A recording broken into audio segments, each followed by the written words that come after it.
듣건대 하늘과 땅은 모양이 있어 덮어줌과 실어주미를 드러내어 생명을 가진 것을 포용하고 사시는 형체가 없어 추위와 더위에 잠겨 사물을 변화시킨다고 한다. 그러므로 천지를 살펴보면 어리석은 사람도 모두 그 단서를 알지만 음양을 밝히 아는 데에는 지혜로운 사람도 그 수를 궁구하는 이가 드물다. 그러나 천지가 음양을 포함하되 알기 쉬운 것은 그것의 모양이 있기 때문이요. 음양이 천지에 거처하고 있되 궁구하기 어려운 것은 그것의 형체가 없기 때문이다. 그러므로 모양이 드러나 징험할 수 있다면 어리석은 사람도 미혹되지 않고 형체가 잠겨볼 수 없다면 지혜로운 사람도 미혹됨을 알 수 있다. 하물며 불도는 빈 것을 숭상하여 그윽함을 타고 고요함을 끌어 널리 만품을 제도하고 시방세계를 다스리매랴. 위령을 들면 이보다 높은 것이 없고 실력을 누르면 이보다 낮은 것이 없다.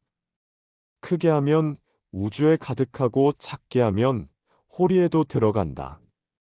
소멸함도 없고 태어남도 없어 천겁을 지내도록 늙지 않고 숨은 듯하고 드러난 듯하여 백복을 운용하여 언제나 현재이다. 오묘한 도리는 응연하기 때문에 그것을 조차도 그 끝을 알지 못하고 법의 흐름은 맑고 고요하기 때문에 그것을 퍼내도 그 근원을 헤아릴 수 없다. 그러므로 어리석고 자잘한 범부들과 구구하고 용렬한 이들에게 그 뜻을 말해 주어도 의욕하는 자가 없을 수 있겠는가? 그런즉 대교가 서토에서 일어나 한나라 조정에 들어와 꿈으로 깨우쳐 주었고 동역을 비추어 자비가 흐르게 하였다. 옛날 형체를 나누고 자취를 나누던 때에는 말을 하지 않아도 교화를 이루고 당상과 현상의 시대에는 사람들이 덕을 우러르고 따를 것을 알았다. 그림자를 감추어 진여로 돌아가고 거동을 옮겨 세상을 떠나게 되자이. 금용이 빛깔을 가려 삼천대천 세계의 빛을 비추지 못하고 고운 상이 화폭에 그려지자 공연이 30 이상만을 단정히 하게 되었다. 이에 은미한 말씀이 널리 영향을 미쳐 합류를 3도3에서 건지고 남기신 가르침이 멀리 베풀어져 군생을 십지로 이끌었다. 그러나 참된 가르침은 우러르기 어렵기 때문에 그 치귀를 하나로 할 수 없고 곡학은 따르기 쉽기 때문에 삿됨과 발음이 이에 어지럽게 되었다. 그런 까닭으로 공유의 노는 세속을 익혀 시시비비를 가리고 대소승은 문득 시대를 따라 높아졌다, 낮아졌다 하였다. 현장법사는 법문의 영수이다. 어려서부터 마음이 곧고 지혜가 총명하여 일찍 삼공사의 마음을 깨닫고 장성에서는 신정에 개합하여 먼저 사인호의 행을 닦았다. 소나무에 스치는 바람과 물에 비친 달도 그의 청아함을 견주기에 충분하지 않은데 선로와 명주가 어찌 그의 밝고 윤택함을 견줄 수 있겠는가? 그러므로 지혜가 무르에 통하고 정신이 형상이 없는 것을 헤아리기 때문에 육진육을 뛰어넘어 멀리 벗어났고 천고에 빼어나 상대가 없다. 마음을 불교에 두어 정법이 점차 쇠해짐을 슬퍼하고 생각을 불문에 깃들여 깊은 뜻을 가진 글이 잘못된 것을 개탄하였다. 이에 조목을 나누고 이치를 분석하여 저 전문을 넓히고 거짓은 끊고 진실은 이어 후학들을 열 것을 생각하였다. 이 때문에 정토를 사모하여 서역길에 올랐다. 위태로움을 타고 멀리 가되 지팡이를 짚고 홀로 가니 쌓인 눈이 새벽에 날리면 도중에 길을 잃고 놀란 모래가 저녁에 일어나면 허공밖 하늘을 분간하지 못하였다. 만리의 산천을 안개와 노을을 헤치고 그림자와 함께 나아가고 100겹이나 되는 추위와 더위를 서리와 비를 밟고 발걸음을 앞으로 하였다. 그리하여 정성은 두텁게 하고 수고로움은 가벼이 여기며 구함은 깊고 서원은 크기 때문에 17년 동안 사방을 두루 돌아다녔다. 도가 있는 나라를 모두 다니면서 바른 가르침을 묻고 구하였으며 쌍림의 팔공덕수에서 도를 맛보고 바람을 마시며 녹야원과 영취봉에서 기이함을 보고 신이함을 우러렀다. 지극한 말씀을 선성에게 받들고 진실한 가르침을 상현에게 받아 오묘한 문을 탐색하고 심오한 업을 정밀하게 궁구하였다. 그리하여 일승오율의 도가 마음 밭을 달리고 팔장 삼엽칠의 글이 입의 바다에서 파도치게 되었다. 이에 거쳐온 나라로부터 3장의 중요한 글을 모두 가지고 왔으니 모두 657부이다. 번역하여 중하에 펴서 승업을 선양하니 자비의 구름을 서쪽 끝에서 이끌어 법의 비를 동쪽 끝에다 되는 것과 같아 성스러운 가르침이 불완전했다가 다시 완전해지고 창생이 죄를 지었다가 다시 복을 받는다. 불난집의 마른 불꽃을 적셔 함께 미혹의 길에서 뽑아내고 애수의 혼탁한 파도를 밝혀 함께 저 언덕에 이른다.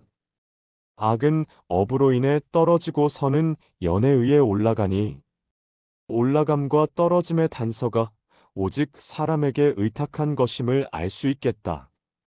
비유컨대 개수나무가 높은 고개에서 자라 구름과 이슬이 그 꽃을 적시고 연꽃이 맑은 물에 자라 날아다니는 티끌이 그 잎을 더럽히지 못하는 것과 같다. 이는 연꽃의 성품이 저절로 깨끗하고 개수나무의 성질이 본래 곧은 것이 아니라 진실로 의지한 곳이 높으면 미물도 누가 될 수 없고 기댄 곳이 깨끗하면 탁한 종류도 적실 수 없기 때문이다. 무릇 풀과 나무와 같이 무지하여도 선을 빌려 선을 이루는데 하물며 알미 있는 인류가 경사를 연하여 경사를 구하지 않겠는가? 이 경전이 유포되어 해와 달과 더불어 다함이 없고 이 복이 널리 퍼져 건곤과 함께 영원히 크기를 바라노라. 무릇 바른 가르침을 현양함은 지혜로운 이가 아니면 그 글을 넓힐 길이 없고 은미한 말씀을 천양함은 어진 이가 아니면 그 뜻을 결정할 수가 없다. 아마도 진여의 성스러운 가르침은 모든 법의 현묘한 종지요 묻경전의 괴칙일 것이다. 크고 심원한 도리를 총괄하고 심오한 뜻은 멀고도 깊어 공유의 정미함을 지극히 하며 생멸의 핵심을 체득하였다.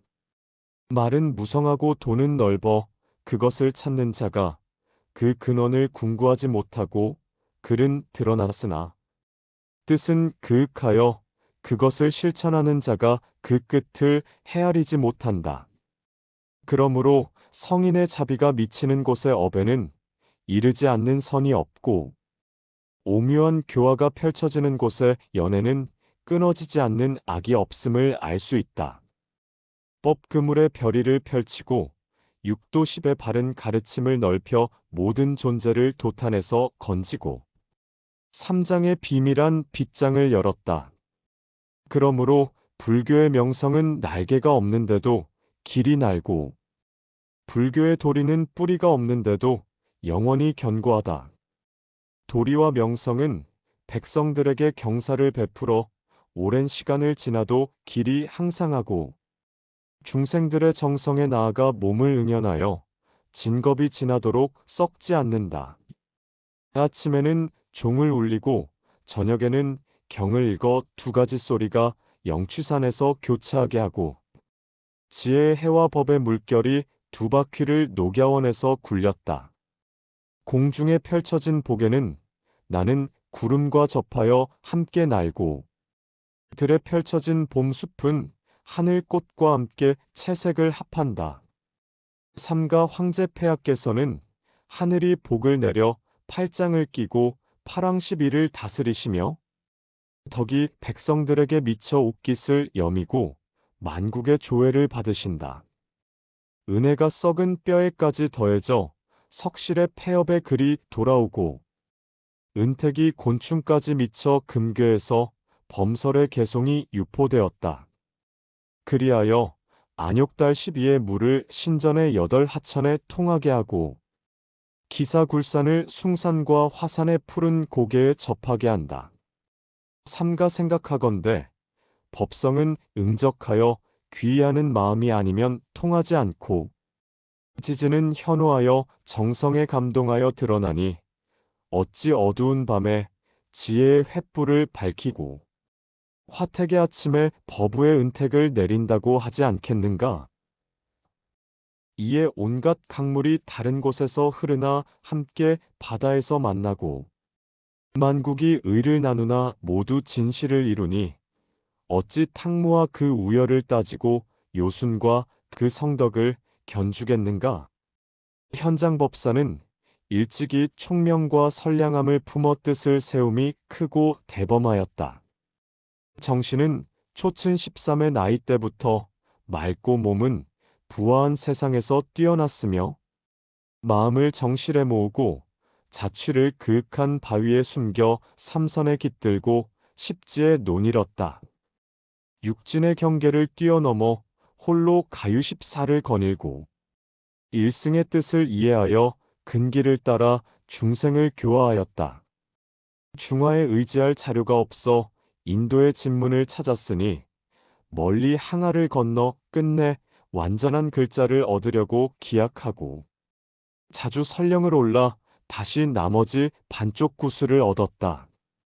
돌을 묻고 돌아온 것이 17년 만인데 불교 경전에 두루 통한 것은 사람들을 이롭게 하려는 마음 때문이다. 정관 19년 2월 6일에 홍복사에서 황제의 명을 받아 성스러운 가르침의 중요한 글을 번역한 것이 모두 657부이다. 대해의 법률을 끌어다 진로를 씻어도 마르지 않고 늘 타오르는 지혜의 등불을 전하여 깊은 어둠을 밝혀 항상 밝으니 스스로 오랫동안 승연을 심은 이가 아니라면 어찌 이러한 뜻을 현양하겠는가? 이른바 법상은 늘 머물러 삼광 15의 밝음과 같고 우리 황제께는 복이 이르러 하늘과 땅의 견고함과 같은 것이다. 삼가 보건대 황제께서 지으신 묻경론의 서문은 옛날을 비추고 지금의 뛰어나 이치는 금석의 소리를 머금고 글은 풍운의 윤택함을 안고 있다. 나는 번번이 가벼운 티끌로 산악에 더하고 이슬을 내려 강물에 보태지만 간략히 대강을 들어 이것을 기록한다. 대반야경초에서 대반야경은 희대의 절창이요 광겁의 먼 나루터이다. 빛은 사람과 하늘을 비추어 진속을 묻고 정성은 신에 심오하고 미묘한 곳에 들어가니 나라의 영진이다. 성덕이 멀리 미쳐 철인이 홀로 나오지 않는다면 방음이 거의 통하지 않는데 16. 원만한 가르침이 어찌 이르겠는가? 그런 까닭에 제께서 금을 서술하여 비추고 황께서 경십치를 기술하여 떨치니 일은 천고보다 아득하고 이치는 삼신 18보다 밝다. 울창하구나. 이 글이여. 이날에 갖추어졌구나. 그런즉 부가 8개로 나뉘어 옛날 무리가 그 반쪽짜리 구슬을 맡아 지니다가 회가 16을 겸하게 되니 지금에야 그 온전한 보배를 잡게 되었다. 삼가 살펴보건대 제회는 따로 일어나 각각 일부에 비견되는데 번번이 근본으로 돌아가 자취를 달리하여 각기한 서문을 편다. 영추산의 처음 모임에 대해 말하자면 굉운이 앞장서서 달려 몸의 근원을 다스려 흐르게 하고 심요를 펴서 넓혔다. 어째서인가? 오는 유정의 무덤요. 이하 19는 무덤의 묘열이다. 알을 칩으로 삼아들면 가렴의 물이 바야흐로 깊어지고 온을 무덤으로 삼아 거처하면 심양이십의 성각희가 더욱 높아진다. 어찌하가 근본한 바가 상인데 상이 허망하면 아는 존재하지 않고 온이 메인 바는 이름인데 이름이 거짓이면 온은 의탁할 곳이 없는 줄 알겠는가? 그러므로 공에 관한 말이 열리자 말을 잊은 이치가 펼쳐져 분분한 세속을 움직이지 않는 곳에서 보고 어리석은 무리를 생기지 않는 곳에 두며 계곡의 메아리를 100가지 이름에 가지런히 하고 거울 같은 자태를 만상에 짝한다. 전제가 의탁할 곳을 잃은 뒤에 진제 21가 홀로 밟고 규준이 시행될 곳이 없게 된 뒤에 충규가 오묘하게 성립된다. 생각의 길이 천갈래로 사라지고 언어의 기술이 사방으로 막혀 지혜가 얕은 무리로 하여금 알게 하고 구속당한 이로 하여금 착고에서 풀리게 하며 사남이 12과 짝하여 있을 곳을 두게 하고 별들이 북극성을 향하듯 돌아갈 곳을 알게 한다. 뜻이 하늘처럼 아득해진 뒤에 말이 이로 인하여 바다처럼 넘친다.